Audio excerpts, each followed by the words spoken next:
Welcome to The Explainer, where we dive into fascinating texts and break down the big ideas. Okay, let's just jump right in. We all know the Great Pyramids, right? They're iconic. But what if I told you a text by Valery Uvarov called The Pyramids offers an explanation that completely flips the script on what we think they were for? It's gonna challenge pretty much everything you thought you knew. So, the standard story is they're tombs for pharaohs, but this book asks us to think bigger. Were these incredible structures really just for housing the dead, or was there something much, much more going on? All right, so let's get into the main mystery here. What was their real function? Why were they built? According to the author, the clues are hidden in some pretty ancient records.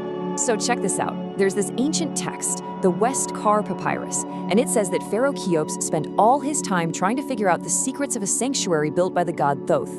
He wanted to copy it for his own pyramid. So right away, this tells us he wasn't just building a simple tomb, he was trying to replicate something divine, something from a much, much older time. And this older time has a name, Zep Tepi. It literally means the first time. In Egyptian legends, this was a golden age, a time when the gods actually lived on Earth and, just talked to people.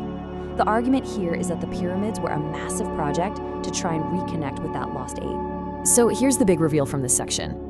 The pyramids weren't tombs at all.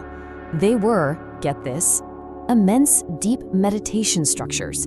Think of them as giant technological devices designed to help people connect with what the author calls the noosphere, basically Earth's information field, its collective consciousness, a totally different ballgame. Okay, so if these things were giant communication devices, who were they trying to talk to?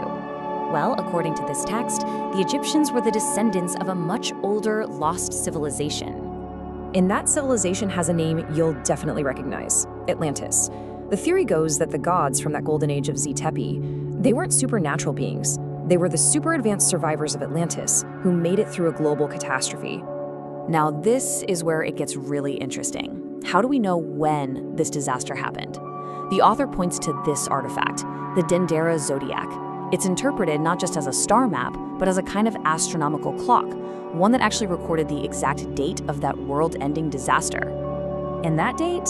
13,660 years ago.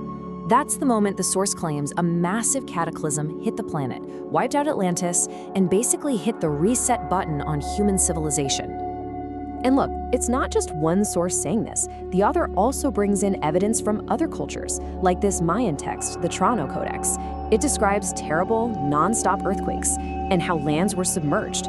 It's another piece of the puzzle, suggesting this was a global event that multiple ancient peoples remembered. So you might be thinking, okay, a big earthquake, a flood, but the theory goes deeper. This wasn't just a natural disaster that popped up out of nowhere. No, it was the result of something from space, a cosmic impact. And get this, that ancient civilization, Atlantis, they weren't just helpless. According to the text, they had a planetary defense system, like for asteroids. This diagram here shows what's called the zone of the first impact, their first shot at trying to deflect whatever was coming at them. But it just wasn't enough. The asteroid kept coming. You can see the trajectory here. There was a second defensive strike, which caused a massive explosion over what's now the Timor Peninsula in Siberia. I mean, the scale of this is just incredible, but the asteroid was just too big.